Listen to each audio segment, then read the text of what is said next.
Hello everyone, welcome back to Illume biology.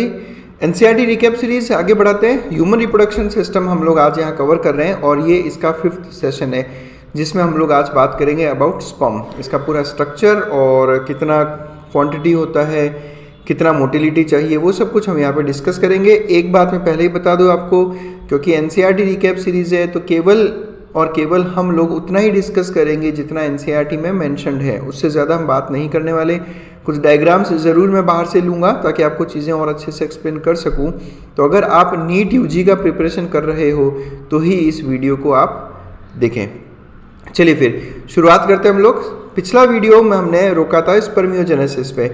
आपको याद हो तो पिछला वीडियो स्पर्मेटोजेनेसिस की हमने बात की थी। स्पर्मेटोजेनेसिस यानी कि फॉर्मेशन ऑफ मेल गैमेट्स यानी कि स्पर्म्स।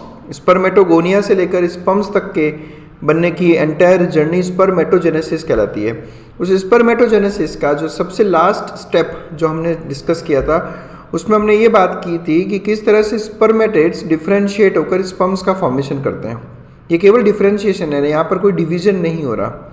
इस डिफरेंशिएशन को कहा जाता है स्पर्मियोजेनेसिस, यानी स्पर्मेटेड का स्पर्म में कन्वर्ट हो जाना।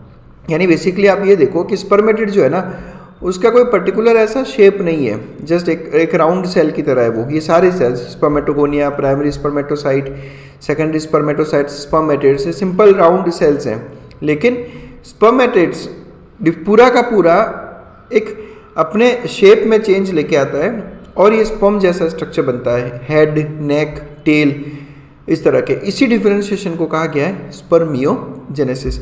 ध्यान रखना है, जैसा मैंने आपको लास्ट टाइम भी बता दिया था कि प्राइमरी स्पर्मेटोसाइट डिप्लॉइड है, सेकेंडरी स्पर्मेटोसाइट हैप्लॉइड है और स्पर्मेटेड्स और स्पर्मेटोजोआ हैप्लॉइड्स है। ये आपको ध्यान रखना है बेसिकली, ये सारे बेसिक फैक्ट्स। चलिए शुरुआत करते हैं स्पर्म के स्ट्रक्चर की। देखो, सबसे पहले तो स्पर्म को 4 पार्ट में डिवाइड किया गया है। सबसे पहले है ये हेड वाला पोर्शन। ये पोर्शन देखो आप, यहाँ से लेकर यहाँ तक, दिस इज हेड। इस हेड में 2 बेसिक स्ट्रक्चर्स जो मुझे एनसीईआरटी लेवल पे पढ़ने हैं, उसमें से पहला है न्यूक्लियस। तो देखो आपको हेड के अंदर एक ब्लू कलर का बड़ा सा न्यूक्लियस शो कर रखा है, ये न्यूक्लियस है। इस न्यूक्लियस में कितने क्रोमोसोम्स होंगे अगर आपसे पूछा जाए तो अभी हमने कहा स्पर्म्स कैसे सेल है, हैप्लॉइड सेल्स है स्पर्म, यानी कि केवल एक सेट ऑफ क्रोमोसोम्स होगा, यानी कि 23 क्रोमोसोम्स प्रेजेंट होते हैं स्पर्म में। ये आप ध्यान रखना है, स्पर्म के न्यूक्लियस में 23 क्रोमोसोम्स है। और देखो इसमें कुछ रटने की बात ही नहीं है ना। स्पर्म में 23 क्रोमोसोम होंगे, ओवम में 23 क्रोमोसोम होंगे, तभी तो इनके फर्टिलाइजेशन से जो जाइगोट बनेगा उसमें 46 क्रोमोसोम होंगे। इसमें कुछ रटने का ही नहीं। Gametes are always haploid. उसका रीज़न यही है कि गैमीट्स के फ्यूजन से जाइगोट बनता है, समझ रहे हो। तो ये बिल्कुल एक बेसिक चीज़ है जो आपको ध्यान रखनी है। इसी हेड में न्यूक्लियस के एंटीरियर साइड में अगर हम बात करें, तो यहाँ पर एक कैप लाइक स्ट्रक्चर है। ऐसा लगता है कि इसने न्यूक्लियस के एंटीरियर पोर्शन पे एक कैप लगी हुई है। इस कैप को कहा जाता है एक्रोजोम। अब इस एक्रोजोम का फंक्शन क्या है वो मैं थोड़ी देर में यहाँ पे आपको बताऊंगा। आगे बढ़ते हैं। सेकंड है नेक। नेक क्या होती है, जिसको हम कहते हैं ना गर्दन, यानी हेड के जस्ट नीचे वाला पोर्शन। आप ऐसा समझ लो कि जहाँ पे भी हेड प्रेजेंट है उसके नीचे कॉन्स्ट्रिक्शन प्रेजेंट होगा हमेशा। उस कॉन्स्ट्रिक्शन को हमेशा नेक कहा जाता है। हमारी चाहे आप बॉडी में भी देख लो, ये हेड वाला पोर्शन और यहाँ ये जो कॉन्स्ट्रिक्टेड एरिया है उसको कहा जाता है नेक। तो ये नेक वाला एरिया देखो आप स्पर्म में, ये वाला, this is neck of sperm. ये वाला एरिया पे इसको ऐसा समझ लो, ये नेक है। तो ये सेकंड पोर्शन हो गया नेक। थर्ड पोर्शन की बात करते हैं middle piece. Middle piece simple सा नाम रख दिया कि जो बीच का पीस है, ये वाला area, this is middle piece.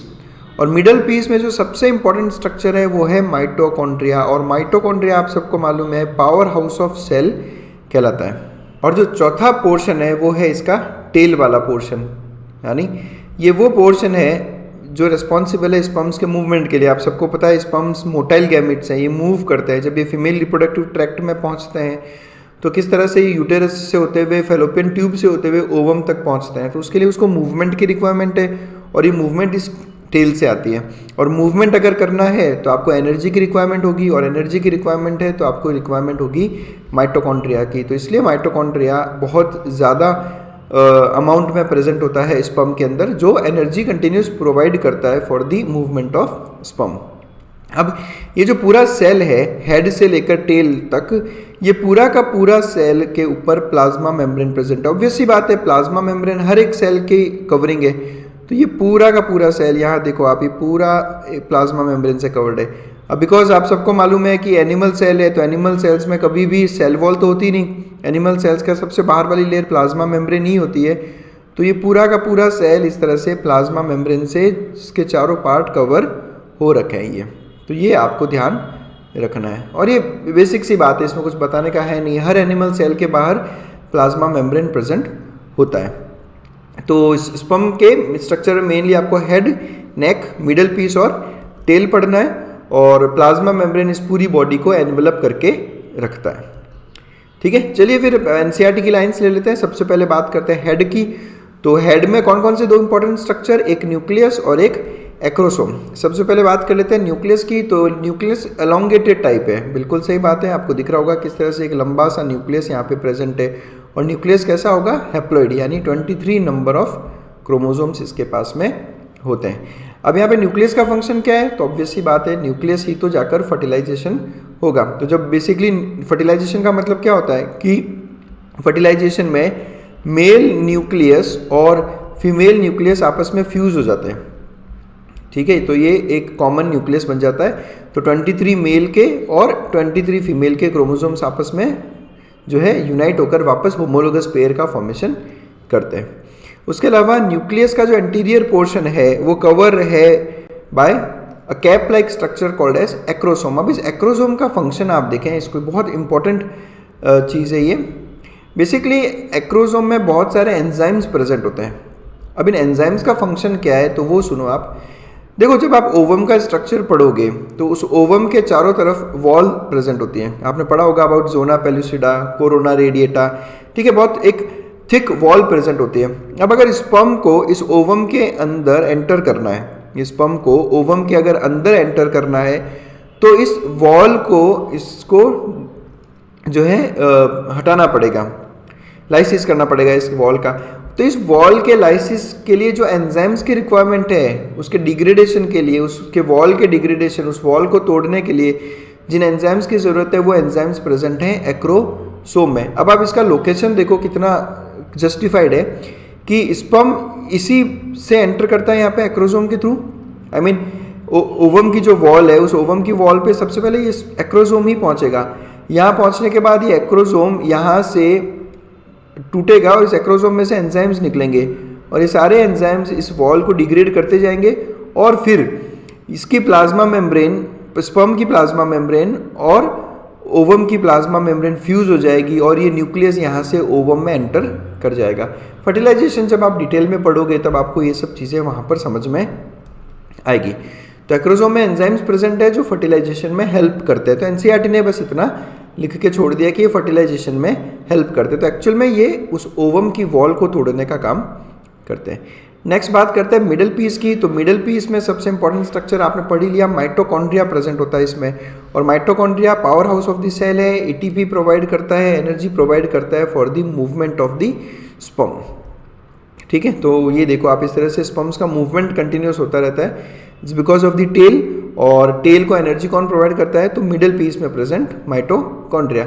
अब ये जो आपको पिक्चर दिख रही है यहाँ पे, ये GIF देखो आप, इसमें आपको बेसिकली हेड और मिडल पीस और टेल काफ़ी क्लियर दिखाई दे रहा होगा। तो ये मोटिलिटी प्रोवाइड करता है, माइटोकॉन्ड्रिया एनर्जी प्रोवाइड करता है ताकि वो मोटाइल हो सके, और इसी मोटिलिटी की वजह से तो ही फर्टिलाइजेशन पॉसिबल हो पाता है। अब आप देखो, स्पर्म्स जो है जब कॉइटस होगा तो उस कॉइटस की वजह से स्पर्म यहाँ पर आते हैं, समझो इधर, फिर ये स्पर्म्स को सर्विक्स के थ्रू होता हुआ, यूटेरस के थ्रू होता हुआ, फिर फेलोपियन ट्यूब में पहुँचता है, और फेलोपियन ट्यूब में आकर यहाँ इस एरिया में आकर कहीं आसपास फर्टिलाइजेशन होता है। और तो मतलब यहाँ तक इसको पहुँचने के लिए उसको मोटिलिटी की ज़रूरत पड़ेगी, मूवमेंट की ज़रूरत पड़ेगी। मूवमेंट के लिए प्रेजेंट है टेल, और उस मूवमेंट के लिए जो एनर्जी की ज़रूरत है वो उसको माइटोकॉन्ड्रिया यानी मिडल पीस से मिलेगा। अब कुछ बेसिक फैक्ट्स जो एनसीईआरटी ने दे रखे हैं उसके बारे में मैं डिस्कशन करना चाहूँगा थोड़ा सा।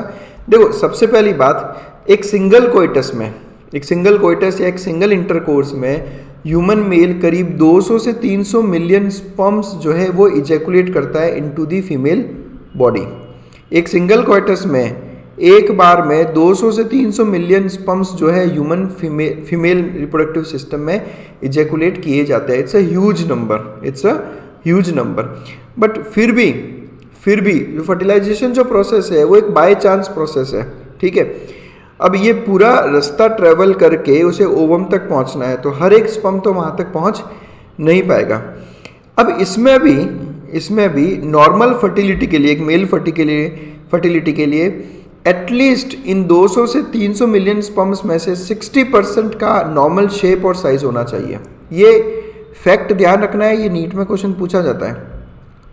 60% ऑफ द स्पर्म्स के पास नॉर्मल शेप और साइज अगर होगा तभी वो मेल फर्टाइल होगा, ठीक है। ये मिनिमम क्राइटेरिया रहता है। और सिमिलरली 40% स्पर्म्स के पास में अच्छी खासी मोटिलिटी होनी चाहिए टू रीच ओवम। तो ये दो फैक्ट्स आपको बहुत अच्छे से याद रखना है कि 60% नॉर्मल शेप और साइज होना चाहिए 60% स्पर्म्स का, और 40% स्पर्म्स के पास में अच्छी खासी मोटिलिटी होनी चाहिए। और एक इंटरकोर्स में 200 से 300 मिलियन स्पर्म्स जो है वो इजैकुलेट किए जाते हैं। तो ये सारे फैक्ट्स एग्जाम में डायरेक्ट क्वेश्चन पूछे जाते हैं जो आपको याद रखने हैं। तो बस that's it. Thanks a lot for watching us. I hope आप लोगों को ये समझ में आया होगा। बहुत सिंपल सा टॉपिक था ये। फिर भी अगर आपको कोई डाउट हो या आपको पीडीएफ की रिक्वायरमेंट हो किसी भी लेक्चर की, तो आप मुझे मेरे इंस्टाग्राम हैंडल, मेरी मेल आईडी और मेरे व्हाट्सएप नंबर पे मुझसे कांटेक्ट कर सकते हो। Thanks a lot for watching us.